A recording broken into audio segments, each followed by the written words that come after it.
हरिओम। पतंजल योग सूत्र प्रवचनमाला भाग 2। आप सभी का इस प्रवचनमाला में हार्दिक स्वागत है। इसकी शुरुआत हम प्रार्थना से करेंगे, इसलिए किसी भी एक ध्यानात्मक आसन में बैठेंगे। हाथों की ध्यान मुद्रा, कमरदार, गर्दन सीधी रखें, आंखें बंद कर लें।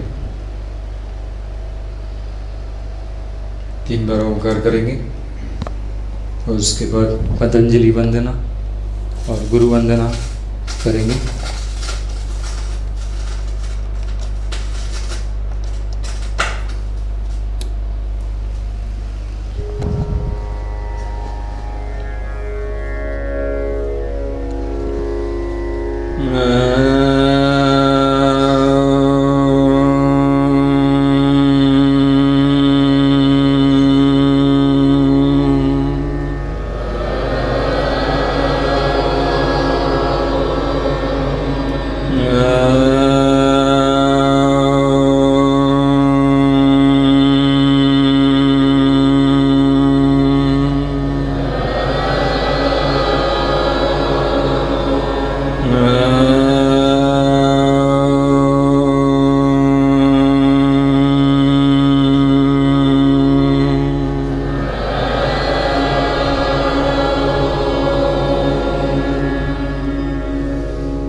योगेन चित्तस्य पदेन वाचा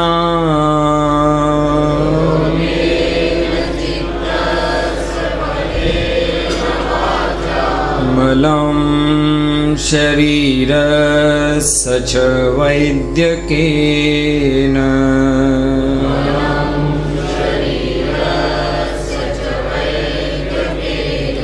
योपाकरोतं प्रवरं मुनीनां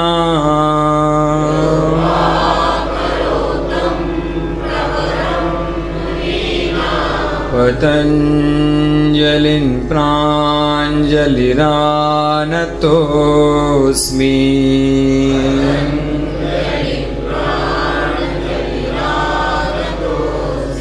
गुरुर्ब्रह्मा गुरुर्विष्णु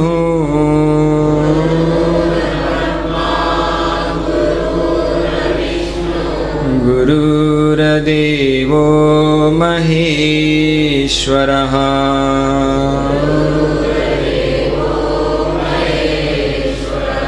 गुरुः साक्षात् परब्रह्म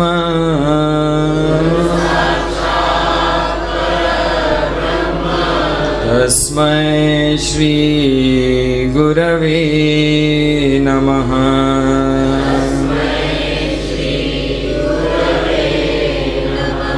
गुरवे नमः। गुरवे नमः।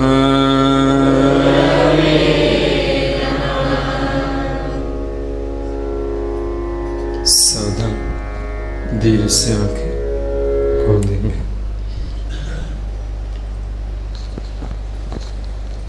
फिर से आप सभी का इस प्रवचनमाला में हार्दिक स्वागत है।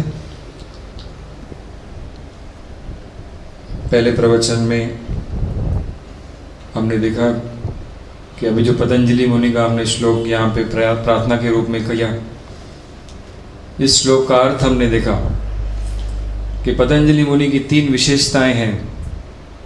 एक है योग में, दूसरा है व्याकरण में और तीसरा आयुर्वेद में।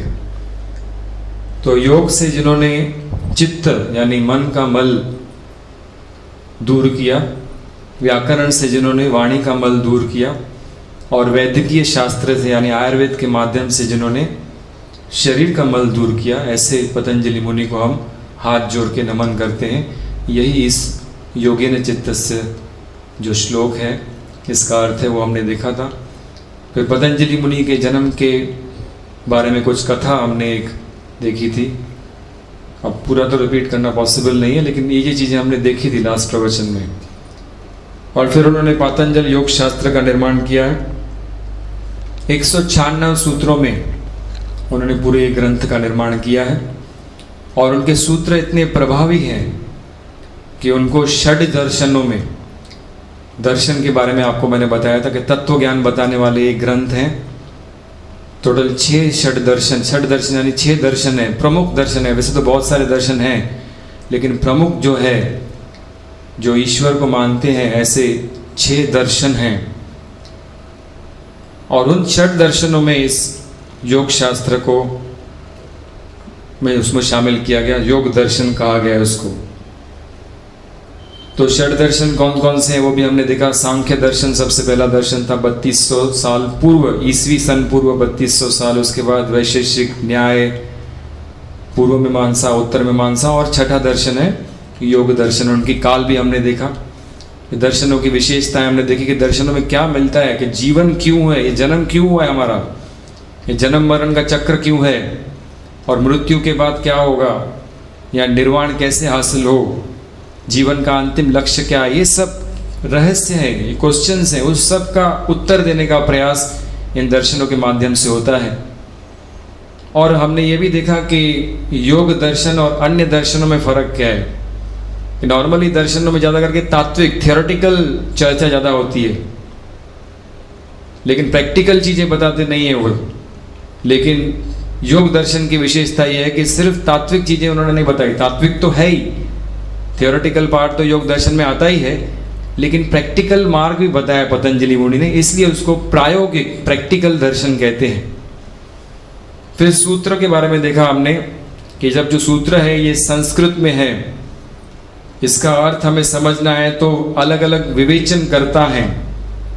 पतंजलि मुनि का इतिहास आपको कहा था ईसवी सन पूर्व 400 यानी लगभग 2500 साल पूर्व वो हुए थे। तो उसके बाद जो उन्होंने संस्कृत में सूत्र बताए थे, तब लिखने की सुविधा न थी, कोई प्रिंटिंग प्रेस नहीं थी उस समय पे। ज़्यादा से ज़्यादा एक भोज पत्र यानी पत्तों पे लिखा जाता था। वो भी बात की बात है, उस समय जो सूत्र थे वो पाठांतर से आते थे नीचे, यानी गुरु अपने शिष्यों को पाठांतर से वो सूत्र बताते थे और फिर वो अपने शिष्यों को, इस तरह से वो हमारे पास ये सूत्र आए हैं। तो लिखित कोई भी प्रति हमारे पास उपलब्ध नहीं है पातंजल योग सूत्र की। तो ये जो संस्कृत में सूत्र हैं, इनका अर्थ समझने के लिए हमें अलग अलग जो विवेचन करता है, जिन्होंने इनके ऊपर विवेचन किया है, भाषण किया है, उनका हमें सहयोग लेना पड़ेगा। तो जो पहला भाषण और विवेचन होता है उसको मैंने आपको कहा था लास्ट टाइम, उसको भाष्य कहा जाता है, और बाद में जो भी विवेचन होते हैं उनको टीका ग्रंथ कहा जाता है। तो व्यास भाष्य ऐसा पहला ग्रंथ है पतंजलि योग शास्त्र के ऊपर जो संस्कृत में है और उसकी मीनिंग बताता है, और बाद में टीका ग्रंथ है। तो अलग अलग ग्रंथों के हमने नाम देखे, अलग अलग भाषाओं में है, हिंदी में है, मराठी में है, संस्कृत में है, इंग्लिश में है, और अलग अलग लैंग्वेजेस में ऐसे बहुत सारे बुक्स अब अवेलेबल हैं। फिर हमने एक बहुत इंपॉर्टेंट चीज़ देखी कि सूत्र क्या है। सूत्र की सिंपल मीनिंग देखेंगे तो सूत्र यानी जोड़ने वाला। जैसे आपको मालूम है मंगल सूत्र एक धागा है जो जोड़ता है, एक चीज़ को दूसरी चीज़ से जोड़ता है, उसी का अर्थ होता है सूत्र। लेकिन अनेक जो सूत्र में तज्ञ लोग हैं, जो विशेषज्ञ लोग हैं, उन्होंने सूत्र की मीनिंग एक श्लोक के माध्यम से बताई थी। वो भी हमने देखा कि किस प्रकार से उन्होंने बताया कि सूत्र में क्या होना चाहिए, अल्पाक्षरम होता है, यानी कम से कम अक्षर होते हैं सूत्र में, कम से कम अक्षर होते हैं। उसका मीनिंग क्या, क्यों ऐसा कम से कम अक्षर होते हैं, कि जैसे मैंने आपको बताया कि ये सूत्र पाठांतर से आए हैं। कोई भी चीज़ आपको अगर याद करके आगे चलानी है तो जितने कम अक्षर होंगे उतना ही वो इजी हमको रिमेंबर होता है। इसलिए भी ये सूत्रमय ग्रंथ को क्या करना था, उनको ये जो सूत्र करता थे उसके ऊपर ये बहुत ही इंपॉर्टेंट लिमिटेशन थी, कम से कम शब्दों का उनको यूज करना था। तो अल्पाक्षरम है। ये अल्पाक्षरम होने का और एक फायदा है कि जितने कम अक्षर होंगे उतना ही जब हम उसकी मीनिंग ढूंढने की कोशिश करेंगे ना, तो हमें बहुत डेप्थ में जाना पड़ेगा, हमें बहुत कुछ सोचना पड़ेगा, तभी उसकी मीनिंग हमको समझने की। ये फायदा है उसका अल्पाक्षरम होने का, क्योंकि हमें उसमें गहराई में उतरते हैं, और किसी भी चीज़ की गहराई में जब आप उतरते हो तो उसकी मीनिंग हमें ज़्यादा अच्छी तरह से समझती है। तो ये फायदा है। और ऐसा भी बताया था कि सूत्रकर्ता को ऐसा भी होता था कि अगर एक भी अक्षर सूत्रकर्ता, एक भी अक्षर, हाँ शब्द नहीं कह रहा हूँ, अक्षर कह रहा हूँ, अगर कम कर पाए अपने सूत्र में तो उसको पुत्र जन्म का फायदा ऐसा मिलता था, ऐसा कहा जाता है। तो पहला ये विशेषण था। फिर असंदिग्धतम, यानी संदिग्धता नहीं रहनी चाहिए, डाउट नहीं रहना चाहिए, सूत्रकर्ता के ऊपर ये भी एक बंधन था। फिर सारवत्त था, सारवत्त यानी सार होना चाहिए। जैसे होता है ना कोकम शरबत हम लेते हैं, कोकम शरबत बनाना तो क्या करते हैं, उसकी कॉन्सेंट्रेटेड जूस लेके आते हैं ना, फिर उसमें पानी डालते हैं तो वो शरबत बनता है, यानी पूरा सार उसमें होता है, कॉन्सेंट्रेटेड फॉर्म होता है, तो इसमें सब सार होना चाहिए। फिर उसके ऊपर अपना हम दिमाग का थोड़ा उसमें खत पानी डालेंगे और उसका दिमाग लगाएंगे उसके ऊपर, तो उसका पूरा हमें अर्थ समझता है, लेकिन सार होना चाहिए सूत्र में। और फिर विश्वतोमुखम, यानी विश्व के सभी लोगों को वो समझ में आना चाहिए। अस्तोभ्यम, यानी उसका अर्थ बहुत ही स्पष्ट होना चाहिए। और फिर अनद्वंच, यानी क्या कि वो संस्कृत जो है, ग्रामर जो है, ग्रामेटिकली कोई मिस्टेक नहीं होनी चाहिए सूत्र में, है ना। और ये सूत्रम सूत्र विदो विदु, यानी सूत्र जो विशेषज्ञ हैं, ऐसा उन्होंने सूत्र की विशेषताएं बताई है। ये सब जो है विशेषताएं वो सूत्र में होनी चाहिए। तो इस प्रकार से हमने देखा कि 196 सूत्र जो पतंजलि मुनि ने बताए हैं अपने योग शास्त्र में, उन्होंने 4 पादों में, 4 चैप्टर्स में डिवाइड किया, और उसमें भी स्पेशल शब्द इस्तेमाल किया है, पाद। नॉर्मली आपने सुना होगा गीता में क्या होता है, अध्याय होता है, 18 अध्याय, लेकिन यहाँ पे पाद शब्द इस्तेमाल किया है। उसका भी बहुत इंपॉर्टेंट मीनिंग है कि पाद यानी 4 पैरों वाला प्राणी। 4 पाद है ना, तो 4 पैरों वाला प्राणी बहुत ही स्टेबल रहता है। आप देखो 4 पैरों वाली कुर्सी होगी, बहुत ही स्टेबल, उसके ऊपर चढ़ के आप कुछ भी काम कर सकते हो। फिर 3 पैर वाला स्टूल लिया तो थोड़ा थोड़ा हिलता है, और 2 पैर वाले में तो पॉसिबल ही नहीं खड़ा होना, वो उसमें स्टेबिलिटी नहीं रहती है ना।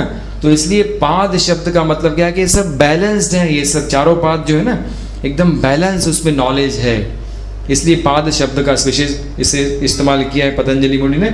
और फिर 4 पाद है, पहला समाधि पाद है, फिर साधन पाद है, फिर विभूति पाद और कैवल्य पाद। पहले पाद में 51 सूत्र हैं, दूसरे में 55 सूत्र हैं, फिर 56 सूत्र हैं तीसरे पाद में, और फिर 34 सूत्र हैं चौथे पाद में।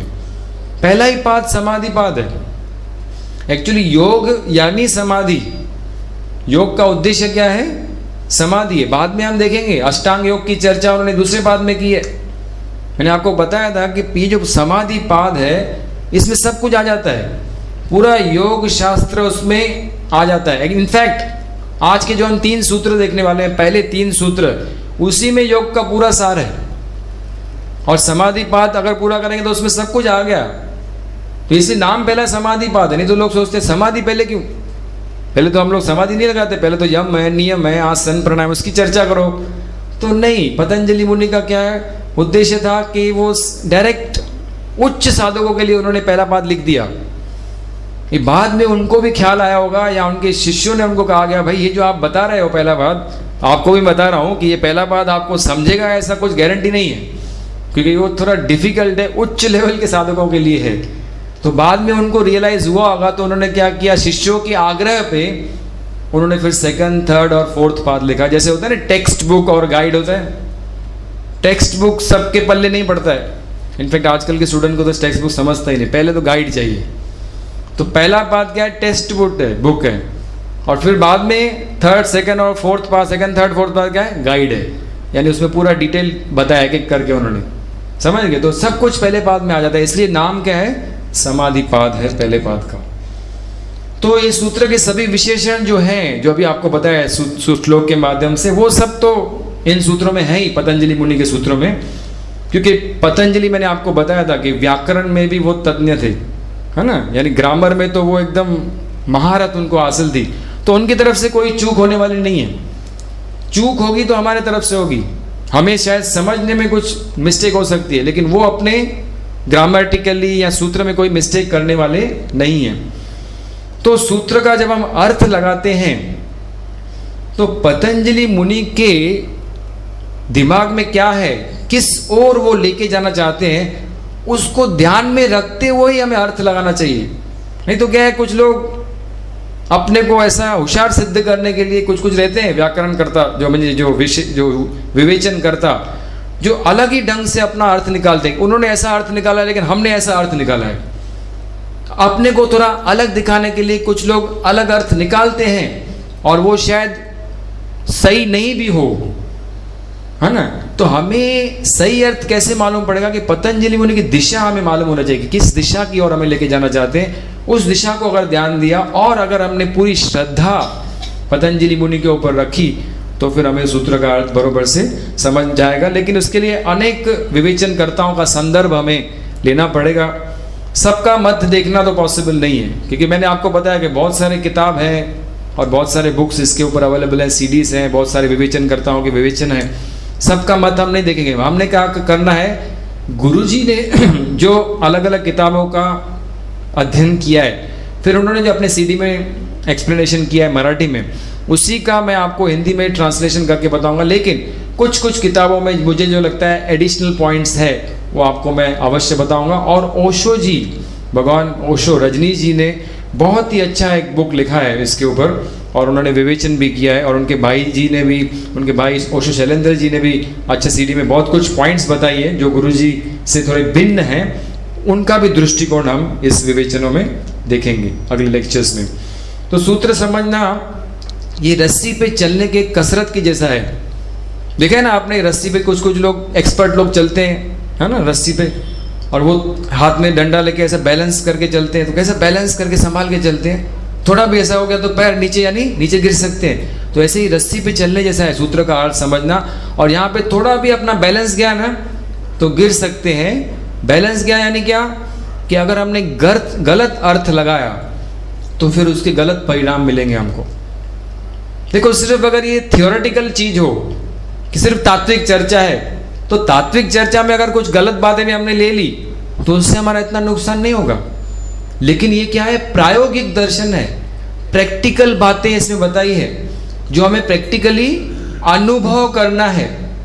तो ऐसी अगर प्रैक्टिकल बातें हैं और उसमें अगर हमने कुछ गलत अर्थ लगाया और फिर गलत अर्थ लगा के हमने गलत उसका प्रयोग किया अपने ऊपर, यानी गलत अपनी साधना की, क्योंकि हमें ये साधना में उतारना है, अपने को करना है प्रैक्टिकली। तो अगर गलत अर्थ लिया, गलत साधना होगी तो क्या होगा, परिणाम भी उसका गलत आएगा। इसलिए बैलेंस करके, तोल संभाल के हुए सही अर्थ लेने की कोशिश हम लोग करेंगे। और उसके लिए फिर पतंजलि मुनि के ऊपर दृढ़ श्रद्धा होना जरूरी है कि वो जो भी कहेंगे वो कुछ गलत नहीं कहेंगे। मनुष्य जाति के उद्धार के लिए ही उन्होंने ये पातंजल योग दर्शन का निर्माण किया है। और ये 2500 साल में अनेकों, हजारों, लाखों लोगों ने इसकी अनुभूति ली है ना। तो इसलिए उसके ऊपर दृढ़ श्रद्धा होनी चाहिए। और ये ध्यान में रखना चाहिए कि गुरु शिष्य परंपरा से ही हमें सूत्र उपलब्ध हुए हैं। जैसे मैंने आपको बताया कि उनके शिष्य होंगे और उन शिष्यों से फिर वो गुरु बन जाते हैं, फिर अपने शिष्यों को इस तरह से सूत्र हमारे तक आए हैं। और एक इंपॉर्टेंट चीज है, पतंजलि योग सूत्र की एक विशेषता है कि योगा की समान सूत्रता है उनमें, यानी संलग्नता है।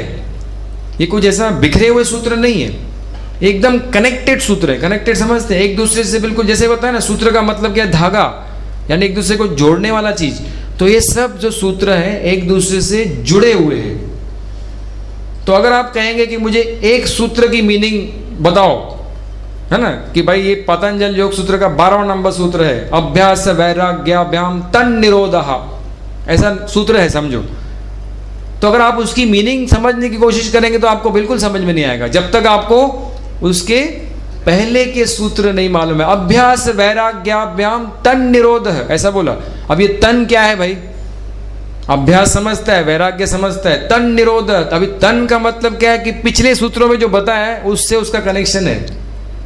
तो इस तरह से अगर देखेंगे तो एक सूत्र को समझना है तो उसके पहले का सूत्र समझना आवश्यक है। और ऐसे अगर जाएंगे तो पूरा योग शास्त्र जब तक हमने देखा नहीं, यानी पूरे 196 सूत्र जब तक देखे नहीं, तब तक पूरा पातंजलि योग दर्शन हमें समझने आने वाला नहीं है। तो फिर बोले हम आए क्यों भाई यहाँ पे।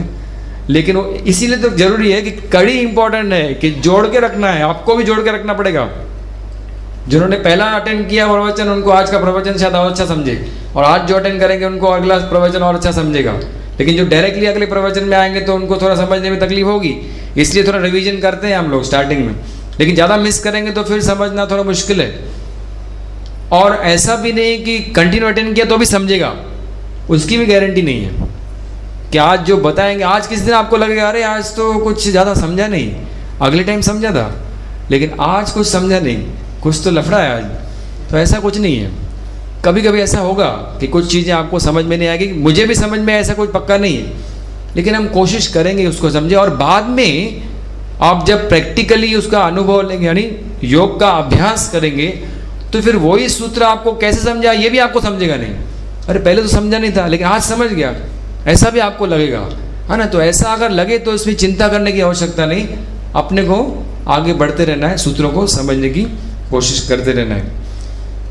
दूसरा एक और इम्पोर्टेंट विशेषता है सूत्र की, कि एक सूत्र हम जब देखते हैं, है ना, तो उस सूत्र में, उस सूत्र को देखने के बाद, समझने के बाद कुछ मन में प्रश्न निर्माण होंगे आपके, भाई इसका एक वर्ड है जो मुझे समझ में नहीं आया, इसमें कुछ प्रश्न है, ये क्या होगा। अगर आप उस प्रश्न का उत्तर ढूंढने जाएंगे ना, तो जब आप अगला सूत्र देखेंगे तो उसमें उसको आपको उत्तर उसका मिल जाएगा। समझ में आप बात, यानी कुछ एक सूत्र देखा, उसमें मन में कुछ प्रश्न निर्माण हुए, और उसका उत्तर पतंजलि मुनि ने क्या किया है, अगले सूत्र में आपको देंगे। जो कोई भी मन में प्रश्न निर्माण होगा ना, उसका उत्तर आप ढूंढेंगे तो अगले सूत्र में मिलेगा। ये बहुत ही इंपॉर्टेंट इस सूत्र की रचना में पतंजलि मुनि ने रखा है।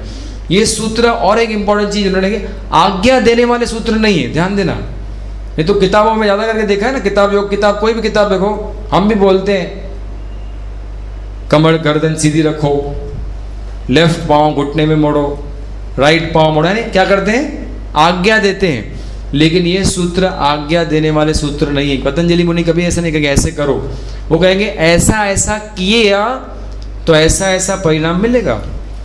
करना है कि नहीं करना है, ये स्वतंत्र क्या किया है, स्वतंत्रता आपको साधकों के लिए दिया है। भाई ऐसा करेंगे तो ऐसा फायदा होने वाला है, करो कि नहीं करो ये आपके ऊपर है। करेंगे तो फायदा होगा, और जितना करेंगे उतना फायदा होगा। 10% किया तो 10% फायदा, 100% किया तो 100% फायदा, ये बताया उन्होंने, ठीक है। और क्योंकि क्या है, पतंजलि मुनि ने योग शास्त्र बताया है, उन्होंने शुरुआत ही की है। लास्ट टाइम हमने देखा था पहला सूत्र, एंड का स्लाइड अगर याद होगा तो, अथ योगानुशासनम, यानी योग का शास्त्र बताया है।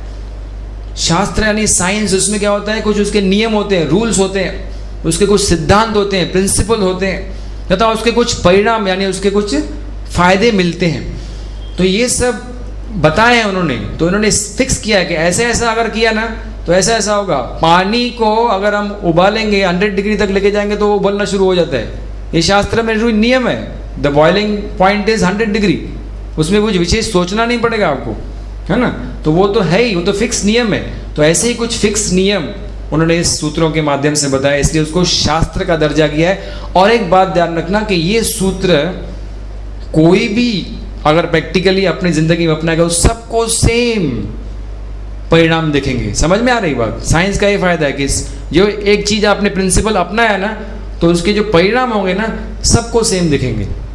सिर्फ हमें उस डायरेक्शन में, उस सही ढंग से उसको अपनी जिंदगी में अपनाएंगे तो व्यक्ति सापेक्ष है, व्यक्ति निरपेक्ष है ये, हाँ, व्यक्ति सापेक्ष नहीं है। इसके फायदे क्या है, व्यक्ति निरपेक्ष, यानी जो भी व्यक्ति उसका आचरण करेगा उसको परिणाम अवश्य ही मिलने वाला है। तो इतना पद्धतिशील तरीके से इस शास्त्र को उन्होंने निर्मित किया है, बताया है। लेकिन उनकी विशेषता देखिए कि उन्होंने कभी भी ऐसा नहीं किया कि ये शास्त्र, ऐसा नहीं कहा कि ये शास्त्र मैंने निर्माण किया है। ये उनकी भूमिका देखिए। ये तो आज कुछ थोड़ी भी चीज आदमी कुछ करता है तो बोलता है अरे मैंने किया ये, है ना, उसका अपना नाम जोड़ देता है अपना, ऐसा होता है ना। लेकिन पतंजल योग शास्त्र हम कहते हैं, उन्होंने नहीं कहा, उन्होंने सिर्फ योग सूत्र बताए हैं। ये तो हम कहते हैं पतंजल योग सूत्र है। तो मैंने ये किया है ऐसा भाव आपको किसी भी सूत्र में नहीं दिखेगा। वो संपादक की भूमिका निभाते हैं कि योग तो क्या है, पतंजलि मुनि के पहले भी था, वेदों में, उपनिषदों में, गीता में, सब में योग बताया है, पुराणों में योग के बारे में बताया। लेकिन वो क्या था, वो जो व्याख्या उन्होंने बताई थी इन सब वेदों ने वगैरह ने, वो सब योग की व्याख्या एकदम बिखरी हुई थी। पतंजलि मुनि ने क्या किया, उसको एकत्रित किया, है ना, और योग शास्त्र की निर्मित की। इसके लिए उनको योग का आदि प्रणेता भी कहते हैं, यानी उन्होंने निर्माण किया योग शास्त्र को, ऐसा कहने में कोई गलत बात नहीं होगी। यानी उनको सबको समेटा और एक पद्धतिशील, एकदम सिस्टमैटिक क्या किया, एक सूत्रों की रचना कर दी जिसका नाम है पातंजल योग शास्त्र। और इस शास्त्र का एकत्रित विचार करने वाला ये एक पहला ग्रंथ है, यानी एकत्रित विचार करने वाला। पहले क्या था, वो बिखरा था, लेकिन उन्होंने क्या किया, सबको समेट के एकत्रित किया, और ये सबसे पहला ग्रंथ है उनके बारे में बताने वाला।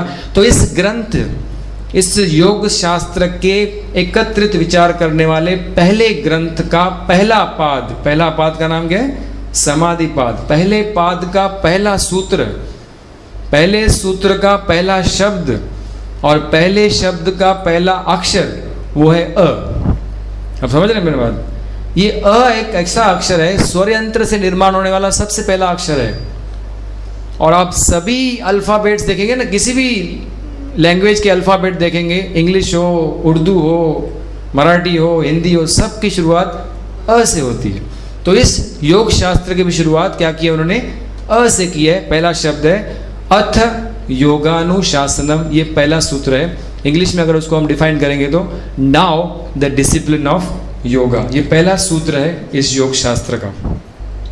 इस सूत्र में देखेंगे तो 3 शब्द हैं, अथ, योग और अनुशासन। एक एक शब्द को हम समझेंगे यहाँ पे। अथ का मतलब, एक्चुअली अथ को देखेंगे तो बहुत सारे उसकी मीनिंग्स हैं। अथ शब्द क्यों इस्तेमाल किया उसके बारे में भी हम समझेंगे। अथ का मतलब एक्चुअली लैंग्वेज के हिसाब से बोलेंगे तो, संस्कृत का अगर हम लैंग्वेज के हिसाब से हम उसका अर्थ समझने की कोशिश करें तो अथ का अर्थ है अब। लेकिन अर्थ क्या है, ये एक मंगलाचरण है, एक शुभ चीज है। और बहुत सारे म्हणजे जो ग्रंथ हैं, और इनफैक्ट बहुत सारे जो पहले ग्रंथ हैं, सूत्रमय ग्रंथ हैं, उनकी शुरुआत अथ से होती है। जैसे नारद भक्ति सूत्र है ना, ब्रह्म सूत्र, इनकी भी शुरुआत क्या है, अथा तो ब्रह्म जिज्ञासा, अथा तो भक्तिम, है ना, व्याख्यायाम, ऐसा शुरू होता है।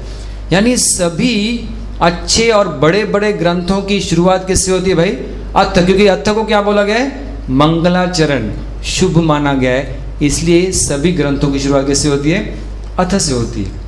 और अथ शब्द में क्या है, और क्या मीनिंग है कि अथ यानी क्या, कि पतंजलि मुनि कहना चाहते हैं कि अब योग का अनुशासन, यानी आपने अब तक हो सकता है योग के बारे में बहुत कुछ सुना हो, पढ़ा हो, किसी ने आपको बताया हो, लेकिन अब मैं जो कह रहा हूँ उसके बारे में समझो। यानी बहुत कुछ आपको नॉलेज हो सकता है, हो योग का, लेकिन अब मैं बता रहा हूँ उसके बारे में आप समझने का प्रयास करो, इसलिए भी अथ शब्द इस्तेमाल किए। और एक फ़ायदा क्या होता है अथ शब्द इस्तेमाल करने का, कि पहले के ज़माने में मैंने आपको कहा कि राइटिंग की पद्धति नहीं थी, राइटिंग नहीं था, सिर्फ पाठांतर से आते। समझो आगे जाके राइटिंग की पद्धति भी शुरू हुई, लेकिन राइटिंग के बाद भी बाइंडिंग की पद्धति तो नहीं थी, है ना। बाइंडिंग पहले ज़माने में क्या होता है, वो लिखते थे, वो पूरे पोथी बना के रखते थे, ऐसा ग्रंथ है ना, पोथी, अलग अलग छोटे पेजेस होते थे। तो पहला पेज कौन सा है अगर नहीं मालूम हो तो कैसे मालूम पड़े, यानी पहला पाद कहाँ से शुरू हुआ है, पहला पेज कौन सा है, तो इसलिए भी अथ शब्द, यानी अथ से शुरू हुआ, यानी ये पहला पेज है ना। और अथ से लेके इति तक चलता है। इति समझते हैं, इति यानी समाप्ति, इति का मतलब है यहाँ पे समाप्त हुआ, अथ का मतलब है यहाँ से शुरू हुआ। अब पतंजल योग शास्त्र की ऐसा गम्मत ऐसी है इसमें कि इति शब्द बीच में भी 2 बार आया है, यानी लास्ट में तो आया ही है, कैवल्य पाद जो है लास्ट पाद, उसके एंड में एक इति शब्द है, लेकिन बीच में भी 2 बार इति शब्द आया। तो बहुत सारे सूत्रकार कहते हैं कि यहाँ पे पतंजलि मुनि ने अपना योग खत्म किया था, समाप्त किया था, लेकिन समाप्त किया था तो फिर से अथ शब्द नहीं आया उसके बाद, यानी वहाँ पे समाप्त नहीं है, क्योंकि इति किया तो अगर फिर से शुरू करेंगे तो फिर से अथ आना चाहिए ना, तो ऐसा नहीं हुआ है, इसलिए इति बीच में 2 बार आया है, लेकिन एंड में फाइनल जो इति आया है वहाँ तक, यानी अथ से लेके इति तक की ये क्या है, जर्नी है। और एक अथ शब्द का मीनिंग है कि जैसे आपको बताया कि पतंजलि मुनि 3 चीज़ों में विशेषज्ञ थे, योग के बारे में, व्याकरण के बारे में और आयुर्वेद के बारे में। तो हो सकता है पहले उन्होंने आयुर्वेद का ग्रंथ लिखा हो और फिर व्याकरण का ग्रंथ लिखा हो, तो अब वो कहते हैं कि वो सुना बहुत आपने, आयुर्वेद सुन लिया, व्याकरण के बारे में सुन लिया, अब क्या करो, योग का अनुशासन करो, अब योग के बारे में समझो। तो ऐसा भी अर्थ का मीनिंग हो सकता है, समझ में आ रही। तो इस प्रकार से अर्थ की मीनिंग अलग अलग हो सकती है और सभी राइट है कि इसमें भी उसमें गलती नहीं है। अब क्या है, अथ के बाद क्या है, योग अनुशासनम। तो योग का तो मीनिंग समझना ही है, क्योंकि पूरा योग ही तो है ये, तो योग के बारे में तो हम समझेंगे ही अगले सूत्र में। अब अनुशासन का मतलब क्या है? अनुशासन में दो शब्द है, अनु और शासन। अब शासन तो आपने सुना होगा, शासन के बारे में आपने सुना है। शासन यानी क्या? एक व्यवस्था। क्या करते हैं उसको, बोलते हैं व्यवस्था। राज्य शासन, केंद्र शासन, सेंट्रल गवर्नमेंट, एक गवर्निंग बॉडी है ना। शासन का मतलब क्या है? और ये शास धातु से निर्माण हुआ है ये शब्द शासन, है ना, यानी व्यवस्था, सुव्यवस्था। तो क्या कर रहे हैं पतंजलि मुनि यहाँ पे? योगा की क्या बता रहे हैं? व्यवस्था बता रहे हैं, व्यवस्था बता रहे हैं। और उसमें अनु शब्द इस्तेमाल किया है, अनुशासन में। अनु का मतलब क्या है? जो अनुकरणीय है, जो अनुभव लेने योग्य है। सिर्फ ये तात्विक चर्चा नहीं है, इसको अपनी जिंदगी में अपनाना है और उसका अनुभव लेने जैसे, यानी जो योग शास्त्र है उसका आपको अनुभव आ सकता है अगर उसमें आपने जिंदगी में अपनाया। और ये अनुभव आपको शरीर के लेवल पे आ सकता है, मन के लेवल पे आ सकता है, बुद्धि के लेवल पे आ सकता है, और कभी कभी इंद्रियों से परे भी अनुभव आते हैं। उसको कहते हैं इंद्रियातीत। नॉर्मली हमें अनुभव कैसे आते हैं? इंद्रियों के माध्यम से। 5 इंद्रियां भगवान ने दी हमको, 2 आंखें, कान, नाक, जीभ और त्वचा, इनके माध्यम से अनुभव आता है। लेकिन इनके बिना भी अनुभव कुछ आ सकता है, उसको कहते हैं इंद्रियों के बिना, इंद्रियातीत अनुभव।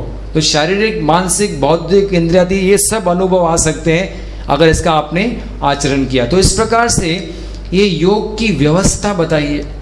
क्या बताएं? अब अथ योगानुशासनम।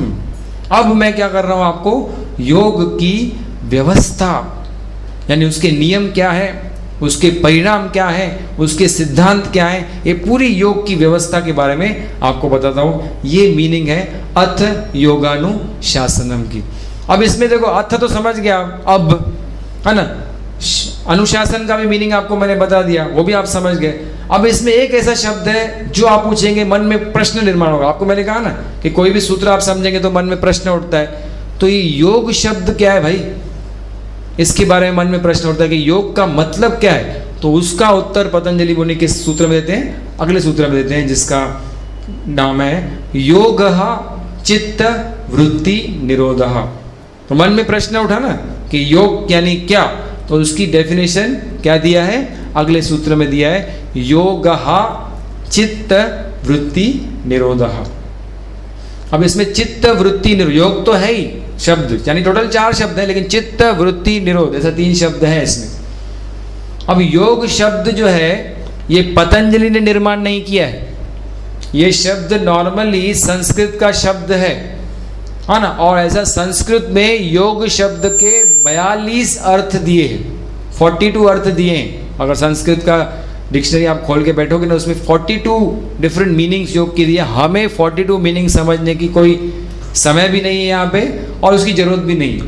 लेकिन जो हमारे से जरूरत है, जिसको हमें काम आने वाला है अर्थ, ऐसा अर्थ हमें समझना जरूरी है कि जो मोस्ट इंपॉर्टेंट अर्थ है योग का, वो है ये युज धातु से बना हुआ शब्द है। और युज का मतलब होता है जोड़ना। युज का मतलब होता है किसी चीज को जोड़ना, ठीक है। तो ये क्या क्या जोड़ना है? जोड़ने में क्या होता है? एक प्रकार का आनंद है, और तोड़ने में क्या है? एक प्रकार का दुख निर्माण होता है। ये बात ध्यान में रखना पड़ेगा।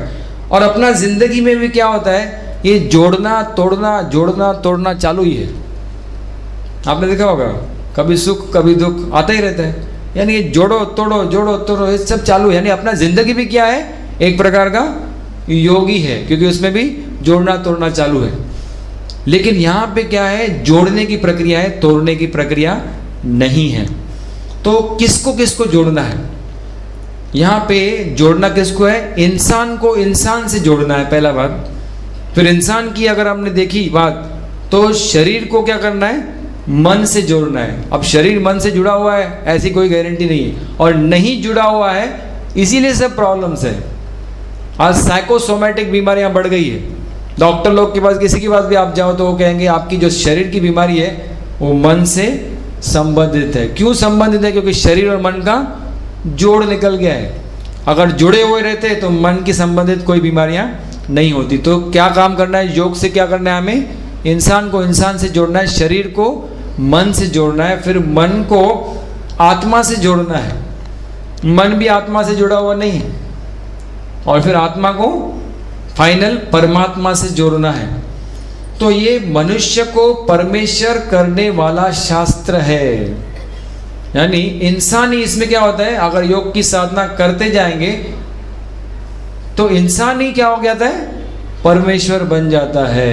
ये ऐसा परमेश्वर तक बनाने वाला शास्त्र है योग शास्त्र, और इसका मीनिंग है जोड़ना। ये सब प्रक्रियाएं जोड़ने से आती है। लेकिन क्या है, ये मनुष्यत्व जो है ना, हम आज मनुष्यत्व को इतना पकड़े बैठे हैं कि मैं यानी क्या, इसको ही भूल बैठे हैं। अब मैं यानी क्या, ये हम बाप को पूछेंगे कोई मैं यानी क्या, तो आप उसका आंसर बराबर देंगे, लेकिन फिर भी वो आंसर बराबर है कि नहीं ये पक्का नहीं है। तो मैं कौन, इसको कहते हैं को हम, कि मैं कौन हूं। इसका उत्तर अगर कोई मुझे पूछे आप कौन है भाई, तो सब कोई भी साझी करके उसको भी आप पूछेंगे, कोई भी क्वेश्चन, आप कौन है? मैं डॉक्टर रामनानी हूँ बोलूँगा ना ऐसा, और क्या बोलूँगा? इंट्रोडक्शन के हाथ नहीं बोलते, नाम ही बोलते हैं अपना। आप कौन है? मैं डॉक्टर रामनानी हूँ। तो रॉन्ग तो नहीं है इसमें, है ना? तो डॉक्टर रामनानी कौन है भाई? मेरा नाम डॉक्टर रामनानी है, मेरा नाम है वो, मेरा नाम है। यानी मैं कोई हूँ, उसका नाम क्या है? डॉक्टर रामनानी। यानी मैं डॉक्टर रामनानी नहीं हूँ, क्योंकि मैं ऐसा कोई हूँ जिसका नाम है डॉक्टर रामनानी। तो मैं डॉक्टर रामनानी कैसे हुआ?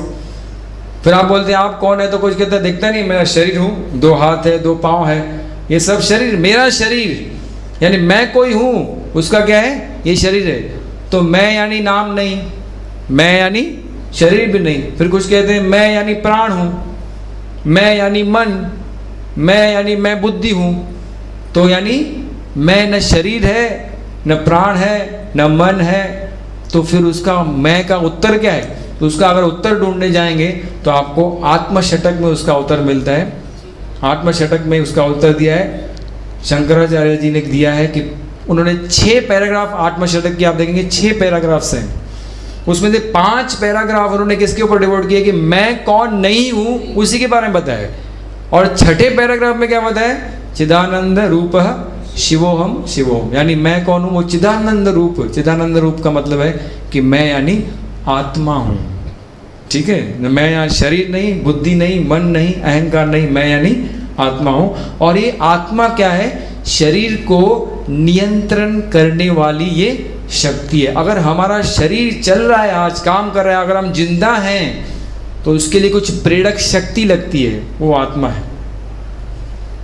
तो शरीर को प्रेरक शक्ति है एक्चुअली प्राण। शरीर की प्रेरक शक्ति क्या है? ये प्राण वायु, यानी प्राण जो है ना, प्राण शक्ति, जिसके कारण शरीर चल रहा है, सब फंक्शंस हो रहे हैं, प्राण शक्ति के कारण हो रहे हैं। फिर प्राण की प्रेरक शक्ति है मन, फिर मन की प्रेरक शक्ति है आत्मा, फिर आत्मा की प्रेरक शक्ति क्या है?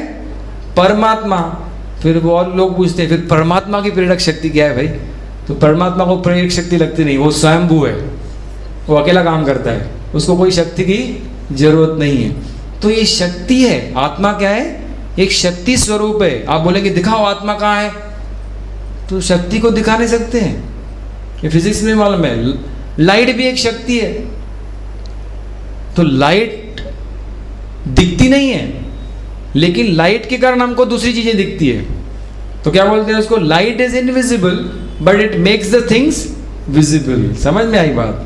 तो शक्ति स्वरूप में जो चीज होती है वो दिखाई नहीं पड़ती है, लेकिन उसके कारण हमें दूसरे चीजों का आभास होता है। आप समझ रहे हैं मेरा बात? इस प्रकार से क्या है कि जो शक्ति है, और अगर ये शक्ति निकल गई, आदमी जिंदा है या मरे है उसमें कैसे डिफरेंस करेंगे? तो प्राण यानी अगर ये आत्मा शक्ति है यानी जिंदा है, क्या बोलते हैं? हार्ट अटैक से मर गया, हार्ट अटैक से मर गया यानी क्या?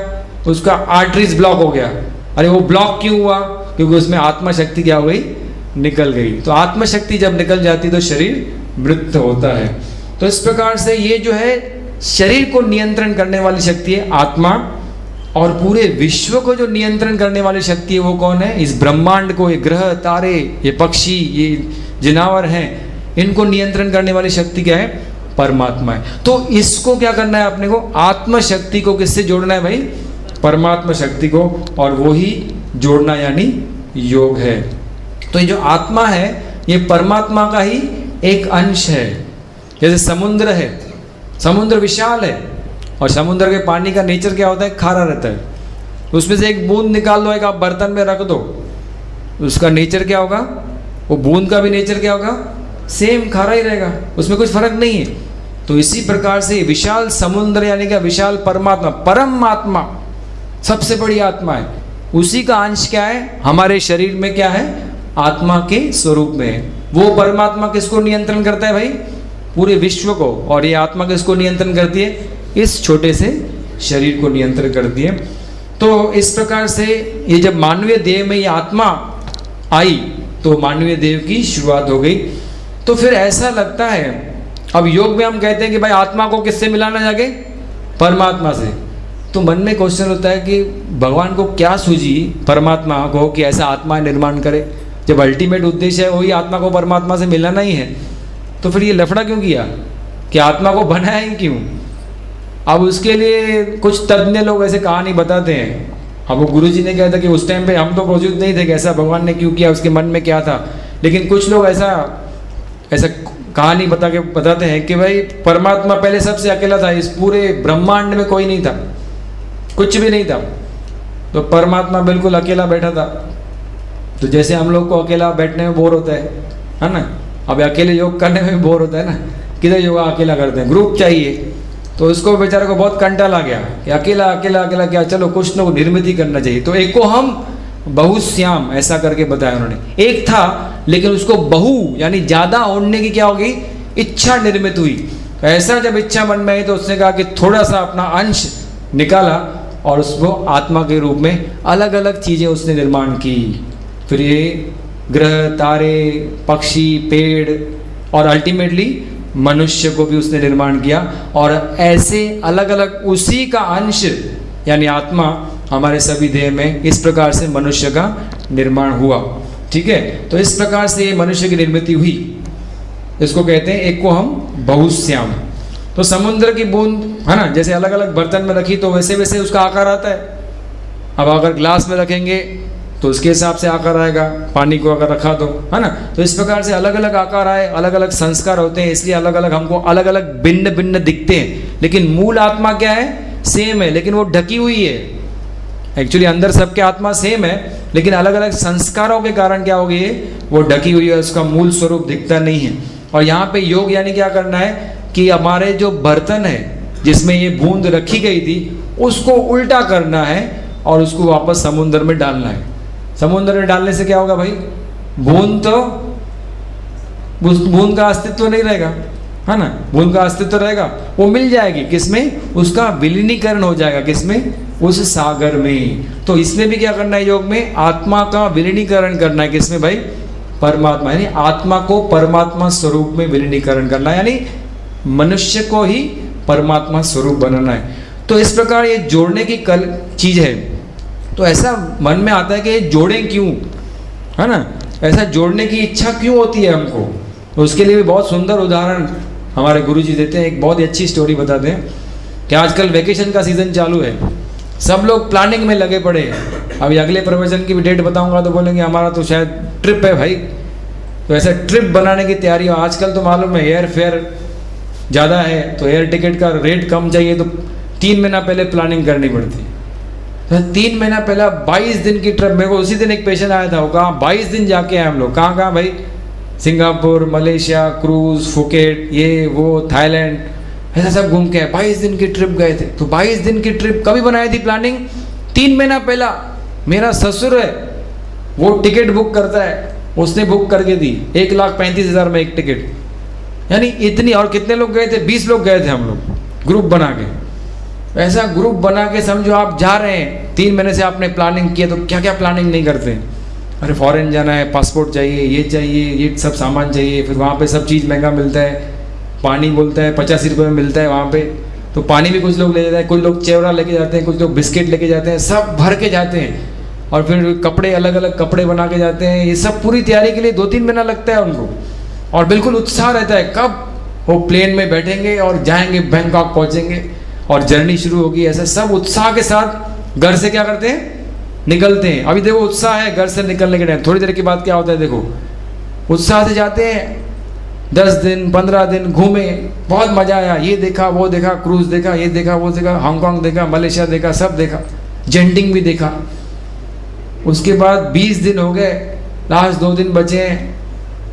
वो जो ट्रिप बनाते हैं ना, जो करके देते हैं बुकिंग, वो बोलते हैं 3 दिन और बढ़ाओ, एक और चीज़ है, आपको बैंकॉक भी देखना चाहिए, या ये भी देखना, पटाया देखना चाहिए, ये देखना चाहिए, वो 3 दिन और बढ़ा दो तो आपको और मज़ा आएगा ट्रिप में, इसको भूल नहीं सकते। ऐसा फिर ट्रिप आप कभी बनाएंगे, और बढ़ाओ, नहीं अभी नहीं बढ़ाने के, अभी हमको जाना है बाबा, ये 20 दिन हो गए, हमको अभी घर की याद आ रही है ना, वापस वो घर में सब छोड़ के आए हैं। तो बाद में क्या होता है, कब घर जाने आएगा दिन, ऐसा लगता है। और फिर एंड में तो क्या है, फटाफट बस देखते हैं, बाबा चलो इसको निपटाया उसको निपटाया, ये पॉइंट देख लिया, चलो देख ली, अभी घर जाना है वापस। तो घर में एरोप्लेन में बैठे वापस आते हैं, घर जब आके पहुंचते हैं, सामान रखते हैं तो बोलते हैं हाँ भाई छूट गए। तो फिर घर से गए क्यों थे? हाँ, घर जाने से पहले जब जा रहे तो इतने उत्साह था, और फिर आने के टाइम अभी घर पहुंचे तो हाँ अच्छा लगा। यानी घर पहुंचने को सबको अच्छा लगता है।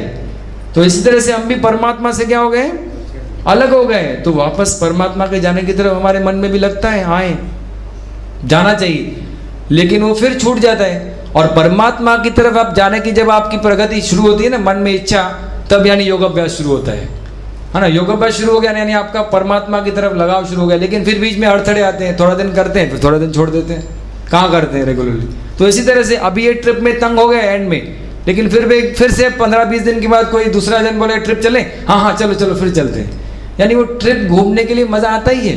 तो इस प्रकार से योगाभ्यास शुरू करते हैं, फिर योगाभ्यास बंद करते हैं, फिर योगाभ्यास शुरू करते हैं, योगाभ्यास बंद करते हैं। लेकिन बाद में किसी न किसी दिन एक दिन कंटा लाता है और बोलते हैं अभी कुछ नहीं चाहिए, मुझे अभी उस परमात्मा से ही जाके मिलना है। और जिस दिन ऐसा विचार आया उस दिन सच्ची योग की साधना शुरू होती है। यानी वो उच्च लेवल का योग साधक है जिसके मन में ऐसा है कि बस ये आखिरी जन्म है, इसके बाद मुझे अब जन्म नहीं चाहिए, बस मेरा उद्देश्य है उससे जुड़ना। यानी वो योग का हाई लेवल का साधक हो गया और उसकी यात्रा पूरी होगी और फिर उसका फिर से जन्म इस संसार में वापस नहीं होगा। तो इस प्रकार से 3 शब्द बताए हैं, योग, चित्त, वृत्ति। यानी हम लोग ने अभी क्या किया, योग शब्द की मीनिंग समझी, यानी क्या है, उसको जोड़ना है। अब चित्त, वृत्ति, निरोध, 3 शब्द है यहाँ पे, चित्त, वृत्ति और निरोध। ठीक है, तो चित्त का मतलब क्या है? बहुत से लोग ऐसा सोचते हैं कि चित्त का मतलब है मन, है ना। नॉर्मली हम लोग चित्त, हमारा चित्त ठिकाने पे नहीं है, हमारा आज मन बरोबर नहीं है, बहुत ही व्याकुल है, तनाव है, आज मन खुश नहीं है, आज ऐसा बोलते हैं लोग, चित्त खुश नहीं है। तो मन और चित्त को एक दूसरे से सेम यूज सोच के चलते हैं हम लोग कि चित्त यानी मन, लेकिन ऐसा नहीं है, यहाँ पे ऐसा नहीं है। उसका कारण इंपॉर्टेंट है कि मन शब्द और चित्त शब्द दोनों का इस्तेमाल किया है पतंजलि मुनि ने।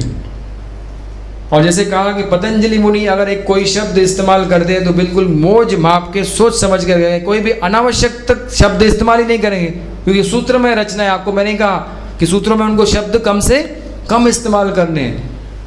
तो मन करके इस्तेमाल नहीं किया है, चित्त करके ही इस्तेमाल किया है। मन शब्द का इस्तेमाल पतंजलि योग शास्त्र में सिर्फ 2 बार मिलता है और चित्त शब्द का इस्तेमाल 20 बार किया है उन्होंने।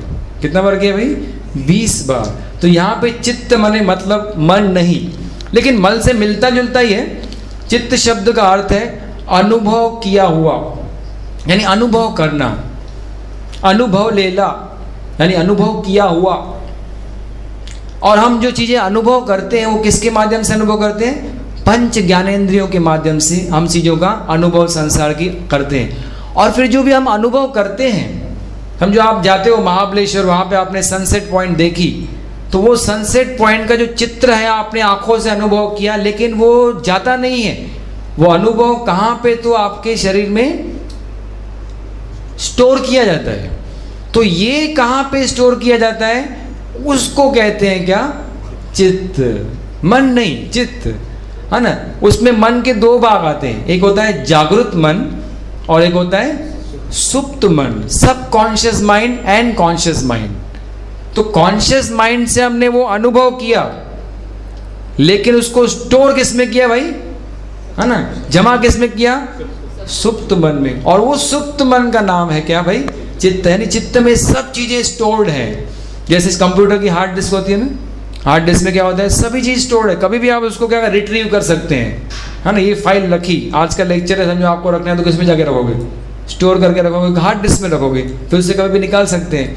जैसे एल्बम होता है ना, शादियों में एल्बम, उसमें हम फोटो लगा के रखते हैं, तो फोटो लगा के रखा, 25 साल बाद भी अगर आपने एल्बम खोला और उसके फोटो देखने शुरू किए तो पूरी मेमोरी आपको आ जाएगी।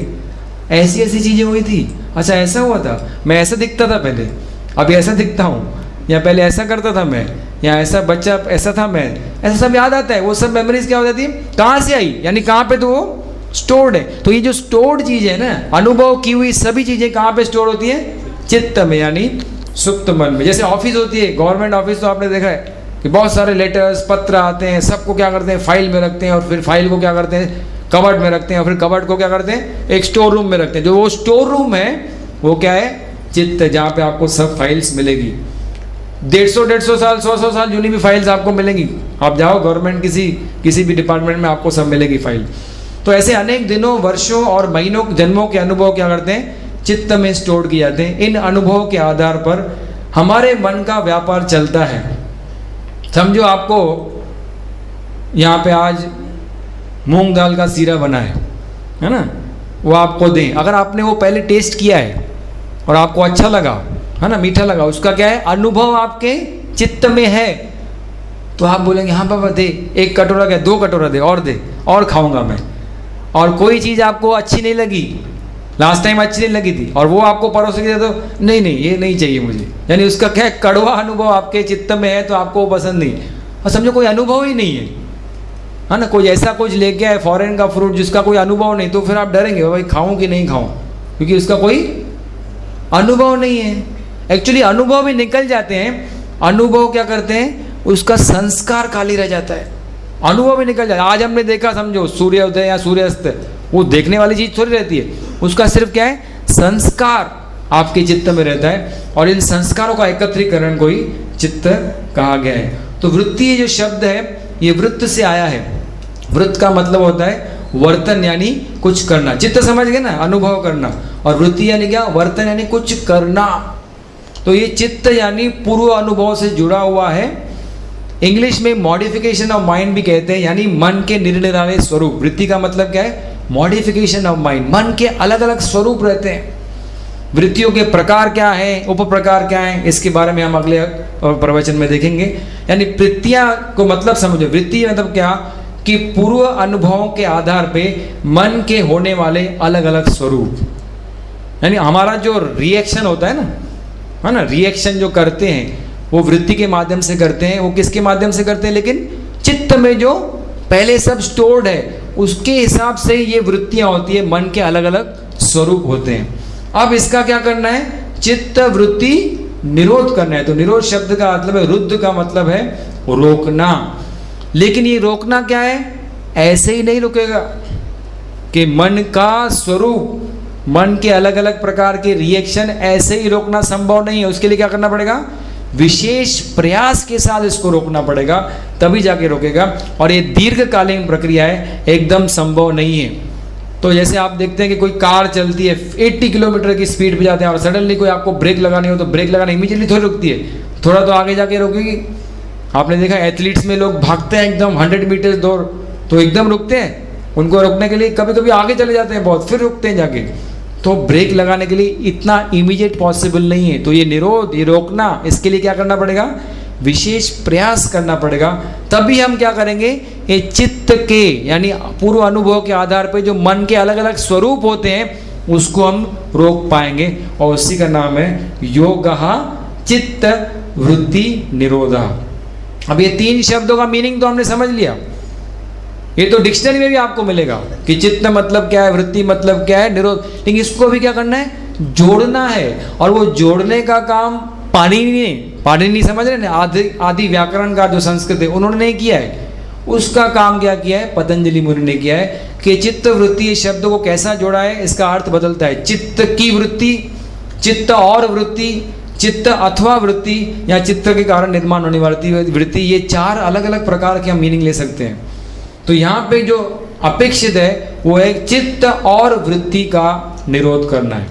सिर्फ चित्त का भी नहीं, सिर्फ वृत्ति का भी नहीं, अथवा नहीं है, चित्त का भी निरोध करना है और चित्त के कारण निर्माण हुई अलग अलग प्रकार के जो स्वरूप है मन के, उनका भी निरोध करना है। तो इसमें हमारा मेन एम क्या रहेगा कि चित्त को शून्यता की तरफ, यानी जो भी संस्कार हमारे चित्त में स्टोर्ड है उनको कम कम कम करते जाना है। जितने संस्कार कम होंगे उतना ही उसके मन के स्वरूप यानी प्रतिक्रियाएं क्या होगी, हमारी कम होती जाएंगी। तो इस प्रकार से, लेकिन वो वृत्ति के निरोध से शुरू करना है। पहले मन के जो स्वरूप है उनको हमें धीरे धीरे कंट्रोल करना पड़ेगा, तो चित्त के ऊपर उसका परिणाम होगा, चित्त के संस्कार धीरे धीरे कम होते जाएंगे और इस प्रकार से हम योग्य साध्य कर पाएंगे। लेकिन इसके लिए साध्य करना है तो उसके लिए साधन क्या है, साधन भी क्या है, योग ही है। यानी योग के माध्यम से ही योग साध्य करना है। योग इज इक्वल टू क्या, चित्त वृत्ति निरोध। लेकिन उसको साध्य कैसे करेंगे, उसको कैसे लाएं अपने जिंदगी में, क्या करेंगे तो होगा वो साध्य, योग करेंगे तो ही योग साध्य होगा। यानी साध्य भी योग है और साधन भी योग है। ये अर्थ समझा तो मन में प्रश्न निर्माण होते हैं कि समझो चित्त वृत्ति का निरोध हो गया, जो कि डिफिकल्ट प्रोसीजर, इतना इजी नहीं है, तो उसके बाद क्या होगा, आपके मन में एक क्वेश्चन आएगा, चलो भाई ठीक है, आपने कहा योग यानी चित्त वृत्ति निरोध, ये साध्य हो गया, उसके बाद हमें क्या मिलेगा, फायदा पूछते ना, प्रवचन में आएंगे तो प्रसाद में क्या मिलेगा, कुछ मिलेगा, है ना, या ये करेंगे तो क्या मिलेगा, ये आसन किया तो इसका फायदा क्या मिलेगा। तो ऐसा जब फायदा मालूम होता है तो आदमी को करने की क्या होती है, प्रेरणा मिलती है। एंट्रेंस एग्जाम दिया तो क्या फायदा मिलेगा, एमबीबीएस में एडमिशन मिलेगी, नहीं तो नहीं मिलेगी। तो इस प्रकार से फायदा पहले मालूम होगा तो कुछ करता है आदमी। तो चित्त की वृत्ति का निरोध यानी योग साध्य होगा तो क्या फायदा होगा, तो वो जो प्रश्न निर्माण होता है उसका उत्तर पतंजलि मुनि अगले सूत्र में देते हैं, तदा द्रष्टुहु स्वरूपे वस्थानम। यानी क्या, तदा, अब यहाँ पे हम लास्ट स्लाइड रुकेंगे बिकॉज और बहुत सारी चीज़ें हैं बतानी है, लेकिन समय का अभाव है, हमें रुकना पड़ेगा। थोड़ा सा मीनिंग समझ लेंगे, फिर उसके बाद अगले प्रवचन में हम देखेंगे। तदा, जैसे मैंने आपको बताया कि सूत्र आप डायरेक्टली आकर समझो, आपको इसकी मीनिंग समझनी है सूत्र की। तदा द्रष्टुहु स्वरूपे वस्थानम, कि द्रष्टु क्या है, ये स्वरूप क्या है, अवस्थित क्या है, अवस्थानम क्या है। और तदा का मतलब क्या है वो समझेगा ही नहीं जब तक आपने पहले का सूत्र समझा नहीं। और पहले का सूत्र क्या है, योगः चित्त वृत्ति निरोधा। तो जब योग से चित्त की वृत्तियों का निरोध हो जाता है उसका मीनिंग है तदा। यानी तदा, क्योंकि क्या है देखो ना, अभी इतना बड़ा वर्ड यूज किया तो सूत्र में पॉसिबल ही नहीं है कि पतंजलि मुनि ऐसा कहे, योग से चित्त की वृत्तियों का निरोध होने के बाद द्रष्टुहु स्वरूपे वस्थानम। तो कितना लंबा सेंटेंस हो गया, तो उन्होंने क्या छोटा सा इस्तेमाल किया, तदा, यानी इसके पहले का जो सूत्र है उसको ज्वाइन किया है, द्रष्टुहु स्वरूपे वस्थानम। अब द्रष्टु यानी देखने वाला, अनुभव करने वाला। तो पंच ज्ञानेंद्रियों के माध्यम से अनुभव करते हैं। तो जस्टु के बारे में बात बताया आपको, मैं यानी कौन, मैं यानी द्रष्टु और मैं यानी आत्मा। तो आत्मा ये सब क्या करता है, अनुभव करता है। तो द्रष्टु का मीनिंग क्या है, आत्मा। सांख्य योग में उसको पुरुष कहा गया है, वेदांत ने उन्होंने आत्मा कहा है। तो द्रष्टु का मतलब देखने वाला, अनुभव करने वाला, वो क्या है, आत्मा है। तो तदा द्रष्टु स्वरूपे, स्वरूप यानी क्या, खुद के स्वरूप में, खुद के रूप में, मेरा जो ओरिजिनल रूप है। अवस्थानम यानी अवस्थित होता है, स्थित हो जाता है। यानी योग से चित्त की वृत्तियों का निरोध, यानी चित्त को जब हम समाप्त कर देते हैं, ऑलमोस्ट शून्य अवस्था में लेके जाते हैं, कुछ संस्कार बचता ही नहीं है, तो फिर आत्मा को कुछ करना ही नहीं है। तो आत्मा क्या करेगी फिर, आत्मा कहाँ भटकती है, मन के माध्यम से, पंच ज्ञानेंद्रियों के माध्यम से अलग अलग उसका स्वरूप आता है, दिखता है ना। लेकिन वो मन का स्वरूप ही जब खत्म, मन को ही शून्य कर दिया तो इनको कोई काम नहीं। तब क्या होता है, ये द्रष्टु यानी आत्मा अपने मूल स्वरूप में जाके क्या हो जाती है, अवस्थित हो जाती है, स्थित हो जाती है। और उसी का नाम, और मूल स्वरूप क्या है आत्मा का भाई, कहाँ से निर्मित हुई, हाँ वो समुद्र की बूंद है ना, तो परमात्मा का ही अंश है। यानी आत्मा अपने मूल स्वरूप परमात्मा में जाके स्थित होती है, कब, योग से चित्त की वृत्तियों का जब निरोध होता है। लेकिन अभी तो निरोध हुआ नहीं है, है ना। मन में प्रश्न तो होता है कि अभी तो निरोध नहीं हुआ है, तो अभी कहाँ है आत्मा, अभी का आत्मा का रूप क्या है। उसके लिए अगर हम देखेंगे तो इसी लेक्चर सीरीज का जो आखिरी स्लाइड है उसकी तरफ जाएंगे। बीच के स्लाइड्स हम आपको नेक्स्ट व्याख्यान में बताएंगे। तो अभी आप पूछेंगे, अब ये आत्मा कहा कि भाई द्रष्टु स्वरूप अवस्थानम, कि योग से चित्त की वृत्ति का निरोध किया तो क्या हो गया, आत्मा अपने मूल स्वरूप में जाके स्थित हो गई। लेकिन अभी उसकी पोजीशन क्या है, आप पूछेंगे अभी आत्मा क्या कर रही है भाई, तो उसका उत्तर पतंजलि मुनि अगले सूत्र में देते हैं, और वो सूत्र है वृत्ति सारूप्यम इतरत्र। ये चौथा सूत्र है, वृत्ति सारूप्यम इतरत्र। इस सूत्र की मीनिंग हम अगले प्रवचन में देखेंगे। और कुछ ओशो जी का मैंने आपको बताया कि दृष्टिकोण पहले के 3 सूत्र में थोड़ा सा उनका भिन्न है, तो उनका दृष्टिकोण क्या है वो भी हम अगले प्रवचन में देखेंगे। यहाँ पे हम लोग आज यहाँ पे रुकेंगे। अंत में विश्व शांति की प्रार्थना के लिए सभी तैयार हो जाएंगे। कमर गर्दन सीधी रखेंगे, चेहरा शांत, शरीर शिथिल, आंखें बंद कर लें।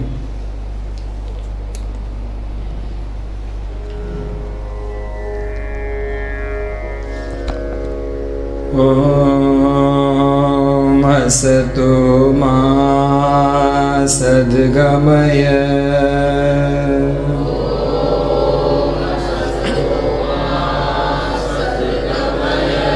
तमसो मा ज्योतिर्गमय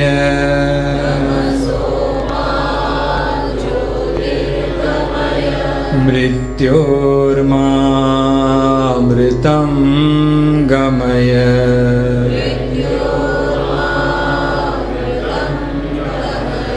सर्वेषां स्वस्तिर्भवतु।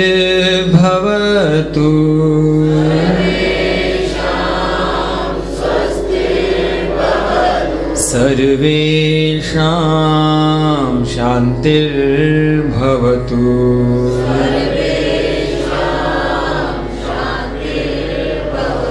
सर्वेषां मङ्गलं भवतु।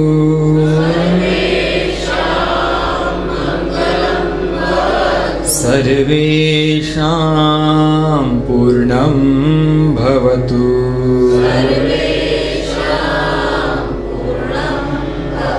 लोका समस्ता सुखिनो भवन्तु।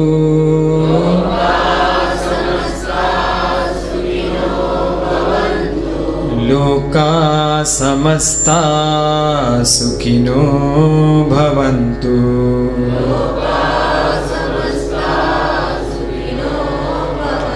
नाहं कर्ता हरिः कर्ता।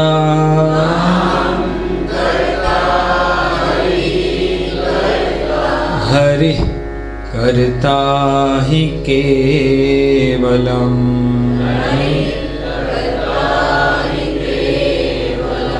ओम शांति शांति शांति।